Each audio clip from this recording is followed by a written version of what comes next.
গাজায় ইসরায়েলি হামলার প্রতিবাদে সারা দেশে বিক্ষোভ হয়েছে।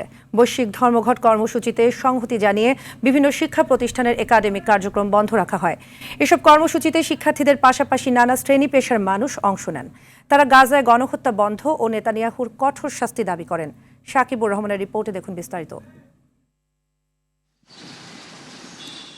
ফিলিস্তিনে ইসরায়েল বাহিনীর চলমান নৃশংস হত্যাযজ্ঞের প্রতিবাদ জানাতে নো ওয়ার্ক নো স্কুল কর্মসূচি পালন করে সারা দেশের বিভিন্ন প্রতিষ্ঠানের শিক্ষার্থীরা।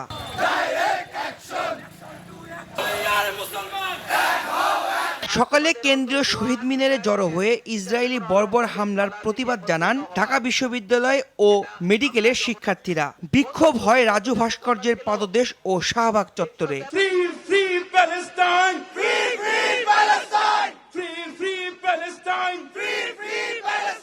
বিক্ষোভকারীরা ইসরায়েলের বিরুদ্ধে গোটা বিশ্বকে সোচ্চার হওয়ার আহ্বান জানান। সমগ্র বিশ্বের সামনে আমাদের যে অ্যাওয়ারনেস আছে, আমরা প্যালেস্টাইনদের মুক্তির যে দাবি নিয়ে এসেছি, আমরা সেটা প্রকাশ করার জন্যই আজ আমাদের প্রাতিষ্ঠানিক সকল কার্যক্রম বন্ধ করে তাদের সেই গণহত্যা বন্ধ করার জন্য আমাদের দাবি নিয়ে এসেছি।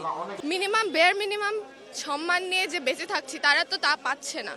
এখন মনুষ্যত্বের দায়ে আমরা এখানে এসেছি। ক্লাস পরীক্ষা বর্জন করার মাধ্যমে আজকে নো স্ট্রাইক করতেছে।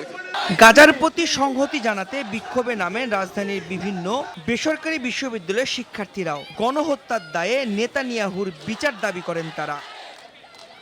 আমরা চাই মুসলিম বিশ্ব এক হয়ে ইসরায়েল এবং ইসরায়েলের যে যারা দোসর আছে তাদের বিরুদ্ধে আমরা সবাই একসাথে দাঁড়াই। প্রত্যেকটা মুসলিম কান্ট্রি এক হওয়া।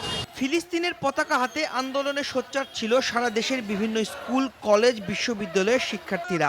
ইসরায়েলে গণহত্যা বন্ধে মুসলিম বিশ্বকে এক হওয়ার আহ্বান তাদের। আরব বিশ্ব চুপ, যাদের কাছে যে পাকিস্তান পারমাণবিক বোমা আছে তারাও চুপ। মুসলিম বিশ্ব আজ ঘুমন্ত, আমরা সবাই জাগ্রত হই। এই হত্যাকাণ্ড যদি আমেরিকা, লন্ডন, কানাডা বা ইউরোপের কোনো দেশে হতো, তাহলে কি জাতিসংঘ এভাবেই নীরব ভূমিকা পালন করত? ইসরায়েলি দখলদার বাহিনীর নির্মমতার বিরুদ্ধে শিক্ষার্থীদের কর্মসূচিতে একত্রতা জানান সমাজের বিভিন্ন শ্রেণী পেশার মানুষ। এমন গণহত্যার পরও প্রভাবশালী ও মুসলিম দেশগুলোর নীরব ভূমিকার তীব্র সমালোচনা করেন তারা। এমন গণহত্যার পরও প্রভাবশালী ও মুসলিম দেশগুলোর নীরব ভূমিকার তীব্র সমালোচনা করেন তারা। সাকিবুর রহমান, RTV, ঢাকা।